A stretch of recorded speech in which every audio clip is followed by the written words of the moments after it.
안녕하세요. 영상 컨텐츠의 2025학년도 1학기 마지막 LMS 수업을 시작하도록 하겠습니다. 네, 선생님들, 드디어 마지막 주 수업이에요. 이날을 손꼽아 기다리신 분도 계실 텐데요. 어, 시원한 마음도 들고 또 섭섭한 마음도 들고 그런 순간인 것 같아요. 네, 선생님들 한 학기 동안 수업 듣느라고 정말 고생들 많으셨어요. 돌이켜보면, 지난 3월 초에 선생님들이 이 학교에 강동대학교 로컬 창업 컨텐츠과라는 낯선 이런 과와 이런 공간에 같이 다 모이셨는데요. 음, 선생님들이 학교를 오신 동기라든가 과정 같은 거는 다 선생님들마다 다 제각각 다르실 것 같아요. 특히 학교를 다니시겠다고 결정하는 과정이 어떤 선생님한테는 굉장히 고민거리였고 심사숙고해서 어, 결심을 하고 학교 오신 선생님도 계실 거고, 또 어떤 분들은 뭐 충동적으로 그냥 그런 게 있어 그러고 가볍게 결정하신 분도 있을 거고, 또 뭐 어떤 분들은 주위에 누가 한다 그러니까 그럼 나도 갈까 그러고 오신 분도 계실 거고, 아마 각양각색이실 것 같아요. 그런데 아마 어떤 경로를 통해서 오셨는지 모르겠지만 학교 다니시면서 고민들은 다 해보셨을 것 같아요. 어, 이거 학교 다니는 거가 너무 부담스럽고 힘든데 그냥 다니지 말까? 아니면 중간에 포기할까? 뭐 이런 마음들을 계속 가지시면서 차츰차츰 적응하고 마지막까지 오신 거라고 생각하거든요. 가장 선생님들이 큰 고민거리는 아마 다들 그런 것들이었을 것 같아요. 굳이 뭘 학교를 다닐 필요가 있을까? 어, 학교 다니는 게 지금 선생님들 먹고 사는 문제하고 직접적으로 연관도 없는 문제이고, 또 하시는 일들도 바쁘고 그런데 이 학교 와서 이렇게 시간을 쓰고 한다는 게 잘하는 걸까? 이런 고민들을 많이 하셨을 것 같거든요. 그래서 이제 나이 드신 분들이 공부하시는 게 힘든 거죠. 학령기 애들이야 다 이거 꼭 해야지. 너 나중에 인생 사는데 먹고 살려면 이거 해야 돼. 그래서 하는 거니까 고민 없이 하는 거지만, 어, 선생님들한테는 일종의 이제 옵션 같은 거니까 이런 결정을 한다는 게 이제 쉬운 일만은 아니었겠죠. 예, 또 그러고 여기 와서 낯선 사람들을 만나는 것도 부담이었을 것 같고, 또 공부하는 내용이라든가 또 학교라는 공간을 오시거나 LMS 수업을 듣고 또 온라인에서 과제 같은 것들을 하고 이런 모든 것들이 익숙치가 않아서 많이 힘드셨을 것 같거든요. 예, 그럼에도 불구하고 일단 꼬린 지점까지 들어오신 거에 대해서 정말 대단하다고 말씀드리고 또 축하도 드리고 합니다. 왜냐하면 이제 시작하는 거는 다 누구나 할 수 있는데 포기하지 않고 마지막 꼬린 지점까지 들어오는 거는 누구나 할 수 있는 일은 아니거든요. 그래서 성적이 좋건 나쁘건 그건 둘째 문제고, 일단 마무리 지으신 것만 해도 너무너무 대단하시다는 말씀을 좀 드리겠습니다. 자, 오늘 수업은 음, 우리 영상 컨텐츠에 의해 수업 진도는 따로 나갈 게 없어요. 원래 마지막 주 수업이 선생님들 그 기말 과제, 그 과제 주시면은 그거를 리뷰하면서 영상에 대한 설명을 좀 드리려고 그랬는데 일정이 약간 늦어지면서 저한테 그 과제를 주신 팀들도 세 팀 정도 있는데 또 안 주신 팀들도 많아요. 이게 일정이 우리가 조금 늦어졌잖아요. 그래서 선생님들이 이제 마지막 마무리하는 시간들이 좀 소요가 되기 때문에 어, 오늘 리뷰를 할 수는 없고 그 영상 과제는 돌아오는 토요일에 우리 과제전 때 다 같이 보는 걸로 그렇게 하고요. 오늘 수업 시간에는 평소처럼 제가 좋은 영화를 한 편 좀 소개를 해드리고요. 그리고 또 제가 좀 드리고 싶은 그런 말씀, 당부하고 싶은 말씀, 또 제가 수업하면서 느낀 소감, 뭐 이런 것들을 좀 말씀드리는 걸로 그렇게 수업을 진행하도록 하겠습니다. 네, 오늘 소개해드릴 영화는 라이프 오브 파이라는 영화인데요. 2012년에 나온 영화고요. 되게 좋은 영화예요. 그래서 이 영화는 워낙 유명했던 영화니까 예전에 선생님들이 극장에서 보신 분들도 많으실 거예요. 그때 워낙 또 화제가 되고 그랬던 영화인데 보셨던 분들은 또 지금은 가물가물하실 테니까 옛 생각 떠올려 보시고요. 또 그때 영화를 봤지만 그 의미 같은 것들을 캐치 못하고 넘어가신 것들, 새로운 그런 또 사실들을 오늘 수업을 통해서 많이 알게 되실 거예요. 그리고 만약에 이 영화를 안 보신 선생님들도 계실 것 같은데 그 선생님들한테는 꼭 보시라고 추천드리는 영화예요. 어, 제가 요번 학기에 그 수업 시간에 영화를 여러 편 추천을 해드렸는데 대부분 영화들이 조금 오락성이 있는 막 재미있는 그런 영화들은 아니었던 것 같아요. 그래서 조금 그런 것 때문에 나랑 취향이 좀 잘 안 맞는다 그러고 실망하신 선생님도 계실 것 같은데 이 라이프 오브 파이라는 영화는 그런 영화는 아니고요. 굉장히 재미있는 영화거든요. 어, 재미있고 또 시각 효과 같은 것들도 너무너무 화려하고 볼거리도 많고 또 그러면서도 되게 예술성도 있고 또 여기에 그 메시지 이런 것들도 되게 깊이가 있는 그런 영화여서 올 여름에 한번 꼭 요거는 찾아가지고 한번 보시면 후회하지 않을 그런 좋은 영화니까요. 한번 기억해 두셨다가 한번 찾아보시면 좋겠습니다. 자, 이 라이프 오브 파이라는 영화는 이렇게 이제 영화 시작하면 제목이 이렇게 나오는데요. 파이의 인생, 우리나라 말로 하면 그 정도 되겠죠. 파이라는 그 소년이 주인공이에요. 이 파이라는 소년은 인도에 살고 있는 소년인데요. 이름이 좀 특이해요. 파이라는 이름이 본명이 아니고 별명인데요. 본명은 피신이라는 이름이거든요. 근데 그게 영어로 오줌이라는 단어하고 되게 발음이 비슷하기 때문에 어려서부터 애들이 맨날 오줌 오줌 이러고 막 놀리니까 얘가 자기 이름을 피신이라고 안 부르고 앞 글자 두 개만 따가지고 파이라고 자기를 소개하고 그랬던 아이예요. 파인의 집은 그 인도에서 동물원을 운영하고 있는 집이거든요. 그래서 여기 첫 장면에 보면은 그 파인의 집에서 운영하는 동물원 장면이에요. 이 동물원에는 호랑이가 한 마리 살고 있는데요. 이 호랑이 이름이 리차드 파커라는 이름의 호랑이가 살고 있어요. 이름이 되게 특이하죠. 호랑이 이름인데 리차드 파커. 근데 이 이름에 관해서 사연도 있고 또 이 이름이 되게 중요한 의미가 있어요. 그래서 제가 이따가 그 리차드 파커라는 이름이 가지고 있는 의미를 쭉 설명을 드릴 거거든요. 선생님들 들으시면 깜짝 놀랄 정도로 아주 그 신기한 그런 이야기가 여기 담겨 있거든요. 이 이름을 좀 기억해 두시고요. 어, 근데 어느 날 아버지가 저녁 식사하는 자리에서 가족들을 다 모아놓고 이렇게 이야기를 하는 거예요. 동물원을 더 이상 운영할 수 없게 됐다. 적자가 심해가지고 동물원을 팔아야 되는데 인도에서 팔면 너무 헐값에 팔게 된다. 그런데 호주에 가서 이 동물들을 팔게 되면 훨씬 더 좋은 가격을 받을 수가 있기 때문에 우리 가족들이 모두 다 그 동물들을 데리고 호주로 이민을 가야 된다. 이렇게 이야기를 하는 거예요.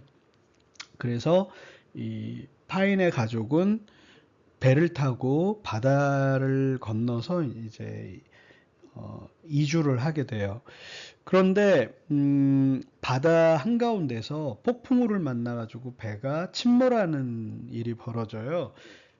그래서 이 파이만 천신만고 끝에 간신히 이 구명 보트에 타고 나머지 가족들은 다 죽게 돼요. 그런데 이 보트에 타서 보니까 이 보트에는 다리를 다친 얼룩말 한 마리와 오랑우탄 한 마리와 그 다음에 이 흰 천 밑에서 하이에나가 또 한 마리 튀어나왔어요.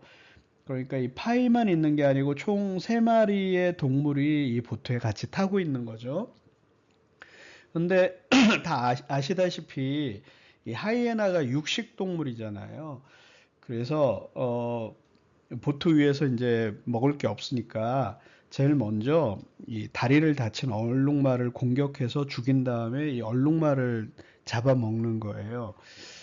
그러니까 그러고 나서 또 오랑우탄을 또 공격을 해서 오랑우탄도 죽이고 또 오랑우탄을 또 뜯어먹는 거예요. 그러고 이제 파이를 공격하려는 찰나에 갑자기 또 이 흰천 밑에서 뭐가 하나 툭 튀어나오는데 보니까 호랑이가 튀어나온 거예요.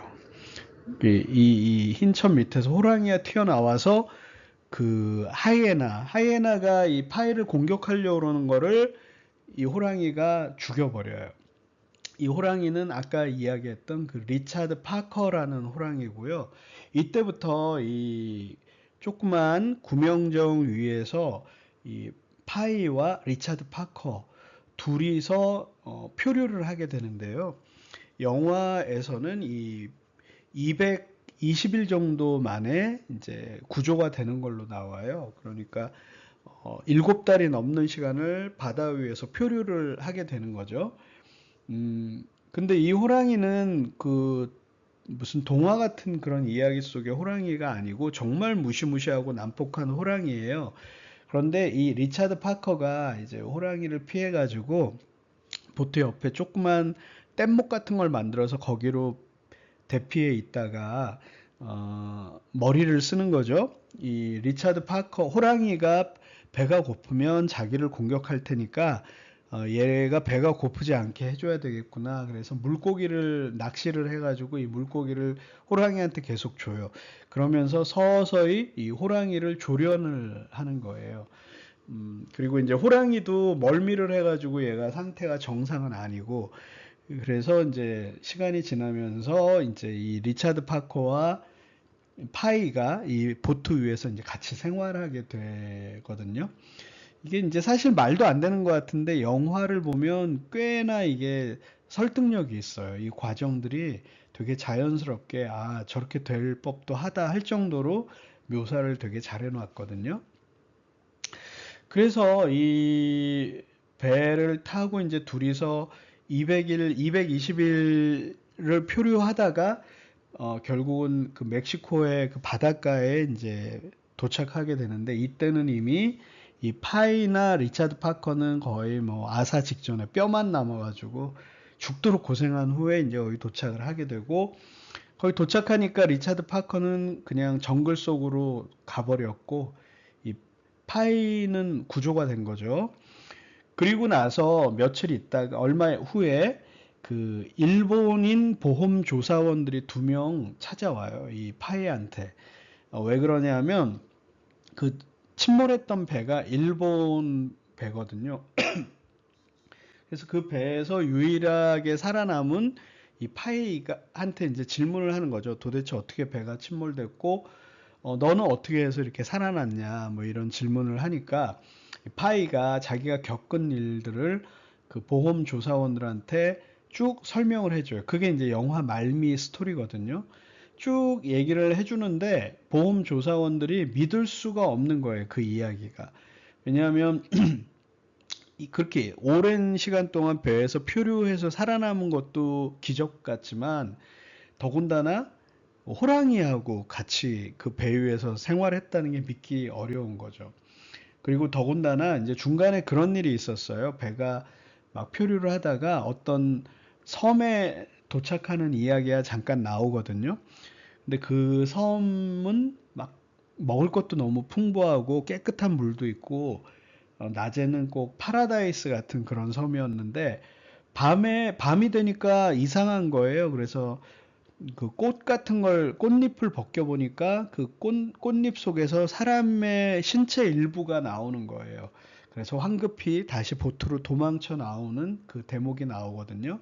그 섬이 사람을 잡아먹는 섬이었다는 거예요. 그런 이야기들을 보험조사원한테 해주니까 보험조사원이 나는 도저히 그게 믿기지가 않는다 이렇게 얘기를 해요. 그랬더니 이 파이가 그럼 다른 이야기를 들려줄까요? 그러면서 또 어떤 이야기를 하냐면 사실은 이 보트에 동물들은 없었다는 거예요. 동물들은 없었고 다리를 다친 선원이 한 명 있었고 그 다음에 자기 엄마가 있었고 또 약간 성격이 못된 난폭한 주방장이 있었다는 거예요. 그래서 자기까지 총 4명이 이 보트 위에 타고 있었는데 먹을 게 없고 배가 고파지니까 이 주방장이 다리를 다친 그 선원을 죽인 다음에 그 선원을 잡아먹은 거죠. 식인을 한 거죠. 그리고 나서 또 그걸 항의하는 그 파이의 엄마도 죽이고 엄마도 잡아먹은 거예요. 되게 끔찍한 이야기인 거죠. 그래서 거기에 이 파이가 너무 격분을 해서 그 주방장을 죽였다. 그리고 자세히 얘기는 안 하지만 이 파이도 그 주방장을 잡아먹고 배에서 버텨서 생존한 거라는 어떤 그런 암시를 주는 이야기를 해요. 그러니까 첫 번째 이야기, 이 리차드 파커와 파이가 같이 이렇게 생존했던 이야기는 믿기 힘들지만 되게 아름다운 동화 같은 이야기라고 그러면 두 번째 이야기는 정말 너무너무 끔찍한 이야기죠. 살기 위해서 식인을 하는 그런 끔찍한 이야기인데 이 두 가지의 이야기를 한 다음에 파이가 그 보험조사원한테 그러는 거예요. 둘 중에 어느 얘기가 더 마음에 드냐. 이 감독도 그 영화 관객들한테 이 영화의 스토리를 어느 쪽이라고 답을 내려주지는 않아요. 이 영화를 보고 나면 둘 중에 어떤 게 정답일지 조금 그거는 이 관객들이 알아서 이제 해석하라고 이렇게 던져주기 때문에 약간 여운도 남고 계속 궁금증이 남는 그런 영화였거든요. 그런데 이 영화 속의 이 호랑이 이름이 리차드 파커인데요. 어울리지가 않잖아요. 이 호랑이 이름으로. 사연이 있는데요. 이 호랑이가 앞에서 이제 이야기했지만 이 호랑이는 실존한 호랑이가 아닐 수도 있어요. 두 번째 이야기 버전에 따르면 이 호랑이는 존재하지 않았던 거죠. 근데 아무튼 영화 내내 이 호랑이와 파이가 이제 같이 생활하는 장면이 나오는데 이 호랑이의 원래 이름은 여기에 나오는 단어인데요. 이게 thirsty라는 단어예요. 우리나라 말로 하면은 목마름, 갈증 뭐 이런 거예요. 이 호랑이가 어렸을 때 물을 먹으려고 물가에 갔다가 사냥꾼한테 잡힌 거예요. 이 호랑이 그래서 이제 이 호랑이 이름을 물을 먹다가 잡혔기 때문에 thirsty 그러니까 갈증이라고 이렇게 이름을 지어줬는데 그 호랑이를 잡은 사냥꾼의 이름이 리차드 파커예요. 그런데 이 서류상에 등록을 할 때 그 일하는 사람이 착각을 일으켜서 이 호랑이 이름을 리차드 파커라고 그렇게 기재를 했다는 거예요.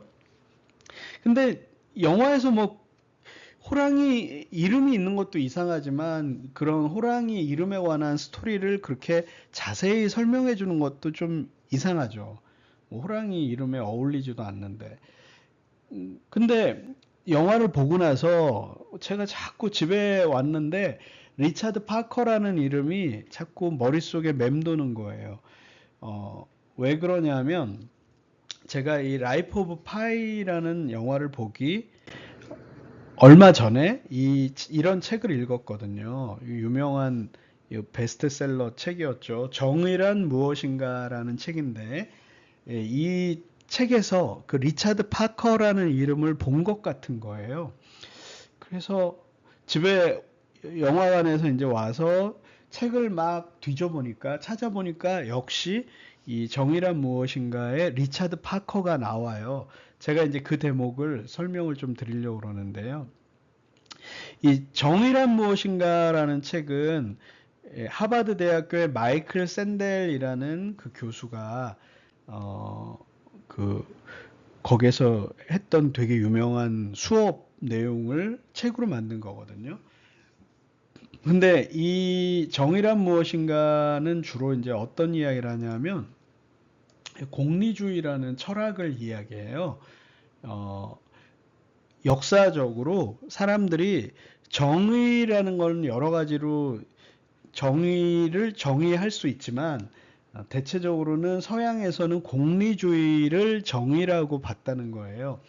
공리주의라는 거는 많은 사람한테 이익이 돌아가게 하는 것, 그 사상을 공리주의라고 이야기하는데요. 그 대표적인 게 여기 지금 이 그림에 있는 벤덤이라는 사람이 했던 유명한 말이 있거든요. 최대 다수의 최대 행복, 이게 정의다라고 얘기를 하는 거죠. 그러니까 많은 사람이 행복하게 해주는 것, 그게 바로 이제 그게 정의로운 거다. 그러니까 소수의 사람과 많은 사람이 있었을 때 소수의 사람을 행복하게 해주는 것보다는 많은 사람이 기분이 좋아지고 행복하게 해주는 게 그게 바로 정의다라고 이제 이야기를 하는 거거든요.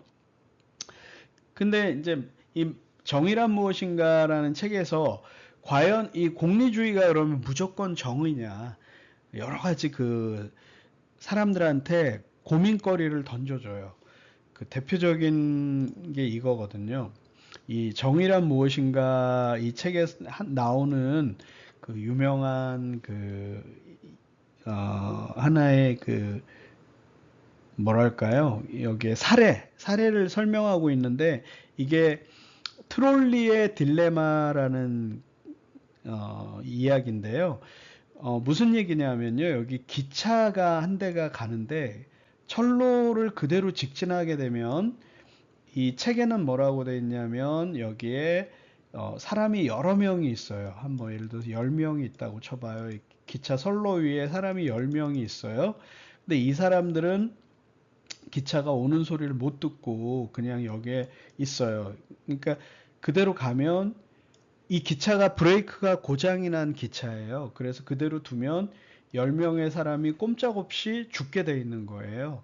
그런데 당신이 옆에서 이 기차의 선로를 바꿀 수 있는 그 레버를 지금 조작할 수 있는 상황이다. 근데 이 기차가 그대로 두면 10명의 사람이 죽게 되는데 당신이 이 레버를 틀어가지고 기차에 이렇게 선로를 바꾸게 되면 한 명이 죽는다. 한 명. 여기에는 한 명이 있는 거예요. 선로 위에. 그럼 당신 같으면 어떤 선택을 하겠는가? 그냥 두면 원래는 이제 이쪽에 10명이 죽는 거죠. 대신 여기 한 명은 아무 상관이 없는 거죠. 이 사람은 안전한 상태였는데 당신이 레버를 조작하면 10명 대신 한 명을 죽게 할 수가 있다. 그러면 어떤 선택을 하겠는가?